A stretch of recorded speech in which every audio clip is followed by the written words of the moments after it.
Pregnancy का 9वां महीना, जहाँ एक महिला बहुत अधिक खुश होती है अपने बेबी से मिलने के लिए। वहीं अगर आप पहली बार माँ बन रहे हैं तो आपके मन में लेबर पेन, डिलीवरी को लेके बहुत अधिक डर भी होगा, क्योंकि हमने अक्सर टीवी, सीरियल्स, मूवीज़ में देखा है कि लेबर पेन में बहुत अधिक दर्द होता है और नॉर्मल डिलीवरी बहुत पेनफुल होती है। बेबी से मिलने से पहले आपको कौन सी बातों का ध्यान रखना है, कौन सी गलतियां हैं जो आपको नहीं करनी है और कौन से ऐसे काम हैं जो आपको ज़रूर करने हैं। नमस्कार, स्वागत है आप सभी का बेबी केयर फैमिली पर। आज की इस वीडियो में हम चर्चा करेंगे प्रेगनेंसी के 9 मंथ यानी कि 9वें महीने के बारे में। प्रेगनेंसी के 9वें महीने में आपको कौन सी चीज़ें करनी हैं, कौन सी गलतियां नहीं करनी है और किन बातों का विशेष ध्यान रखना है, आइए जानते हैं। नंबर 1, प्रेगनेंसी का 9वां महीना, जहाँ एक महिला बहुत अधिक खुश होती है अपने बेबी से मिलने के लिए। वहीं अगर आप पहली बार माँ बन रहे हैं तो आपके मन में लेबर पेन, डिलीवरी को लेके बहुत अधिक डर भी होगा, क्योंकि हमने अक्सर टीवी, सीरियल्स, मूवीज़ में देखा है कि लेबर पेन में बहुत अधिक दर्द होता है और नॉर्मल डिलीवरी बहुत पेनफुल होती है।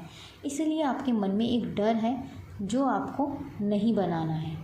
लेबर पेन की आपको सही जानकारी रखनी है। लेबर पेन क्या होते हैं, लेबर पेन कैसे आते हैं, लेबर पेन के क्या सिम्टम्स होते हैं, इसकी आपको सही जानकारी रखनी है। आपको डरना नहीं है, आपको घबराना नहीं है। आपको अपने बेबी से मिलने के लिए खुद को तैयार करना है। इसके लिए सबसे महत्वपूर्ण चीज़ है, आपको 9वें महीने में योगा ज़रूर करनी है। आपको सुबह और शाम योगा, मेडिटेशन का सहारा लेना है। ये आप 15 से 20 मिनट या आधा घंटा ज़रूर करें। इससे आपका मन शांत होता है, साथ ही डिलीवरी में आपको मदद मिलती है। बच्चे से मिलने के लिए आपको खुद को तैयार करना होगा, आपको रिलैक्स रहना होगा और डरना और घबराना नहीं होगा। नंबर 2, 9वें महीने में आपको हर हफ्ते अपने डॉक्टर के पास मिलने जाना होगा और अपने रूटीन चेकअप ज़रूर कराने हैं।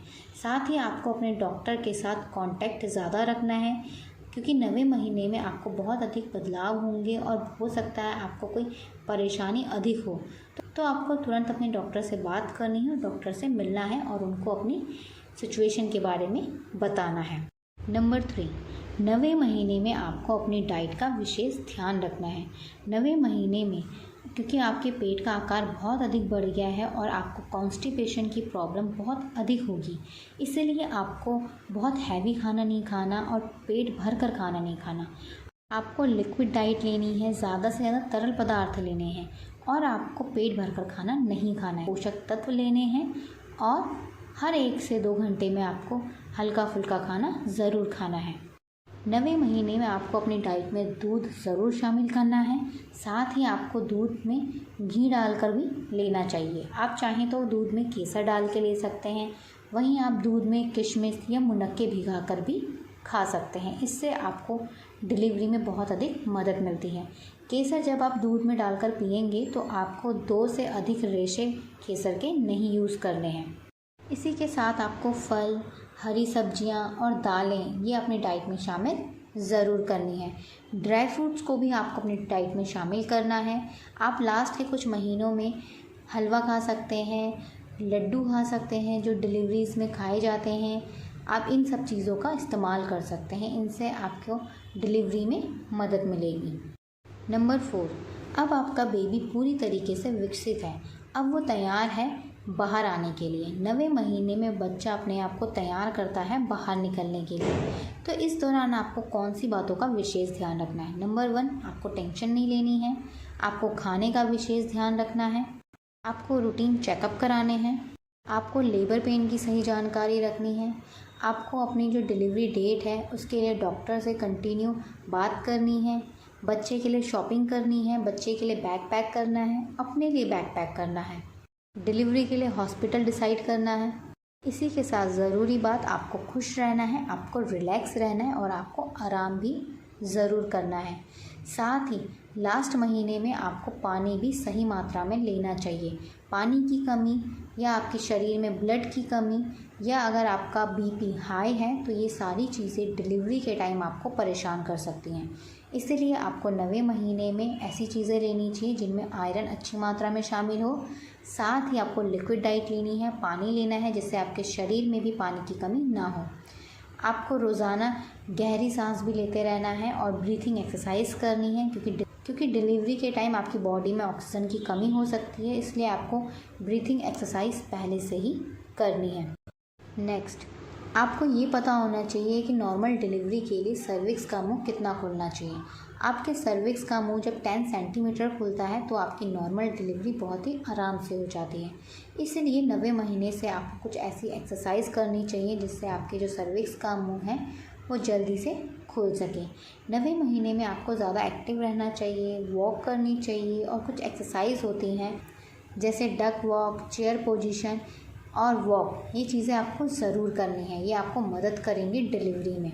सबसे ज़रूरी बात, 9वें महीने में आपको अपने आप को कभी भी अकेला नहीं रखना है। आपको ध्यान रखना चाहिए कि हर टाइम आपके आसपास कोई ना कोई फैमिली मेम्बर ज़रूर हो। बहुत बार देखा गया है जो हमारी डिलीवरी डेट है, कभी कभी हमारी डिलीवरी उससे पहले हो जाती है और कभी कभी हमारी डिलीवरी उसके बाद भी होती है। तो आपको 9वें महीने में अकेले नहीं रहना है, कोई ना कोई आपके साथ ज़रूर होना चाहिए। साथ ही आप अपने डॉक्टर के साथ कांटेक्ट ज़रूर रखिएगा। हल्का सा भी अगर आपको पेन लगता है या कोई भी बदलाव लगते हैं तो उसकी सही जानकारी होनी चाहिए, जिसके लिए आपको हर चीज़ के बारे में पता होना चाहिए। लेबर पेन कैसे होते हैं, नकली लेबर पेन्स भी होते हैं, डिलीवरी से पहले जो लेबर पेन्स आते हैं उसके क्या सिम्टम्स होते हैं, ये सारी चीज़ों की जानकारी रखिए। साथ ही अगर आपकी डिलीवरी हो जाती है तो आपको किन बातों का ध्यान रखना चाहिए, इसकी भी आपको पहले से ही जानकारी होना ज़रूरी है।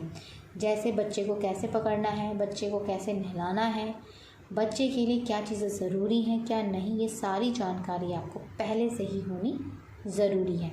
अक्सर महिला को डिलीवरी के बाद ब्रेस्ट फीडिंग में बहुत अधिक परेशानियां आती हैं, इसलिए आपको देखना होगा, कुछ ऐसी चीज़ें खानी होंगी जिससे आपका जो ब्रेस्ट मिल्क सप्लाई है वो अच्छे से बन सके, क्योंकि शिशु के लिए पैदा होने के बाद सबसे ज़्यादा ज़रूरी होता है माँ का पहला दूध, जिसके लिए आपको 9वें महीने से ही कुछ बातों का विशेष ध्यान रखना चाहिए।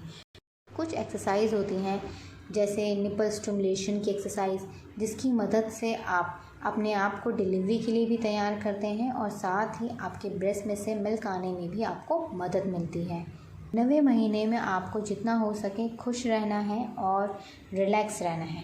लेबर पेन क्या होता है, लेबर पेन कब आता है और बिना दर्द के डिलीवरी कैसे होती है, 9 मंथ में आप कौन सी गलतियां नहीं करनी है, साथ ही अगर आपकी डिलीवरी नवंबर, दिसंबर, जनवरी में है तो इन सब के ऊपर हमारी पर्टिकुलर डिटेल वीडियोज़ हैं, तो आप हमारे चैनल पर जाके वहाँ विज़िट कर सकते हैं और सारी ही जानकारी ले सकते हैं। कोई भी सवाल या सुझाव हो तो कमेंट करके ज़रूर लिखिएगा। हमारी वीडियो अगर आपको पसंद आई हो तो प्लीज़ इस वीडियो को लाइक और शेयर ज़रूर कीजिएगा। साथ ही अगर आप हमें फेसबुक पर देख रहे हैं तो हमें फॉलो करना मत भूलिएगा। अगर आप हमारे यूट्यूब यूज़र हैं तो प्लीज़ हमें सब्सक्राइब ज़रूर कीजिएगा और साथ ही बेल आइकन ज़रूर प्रेस कीजिएगा।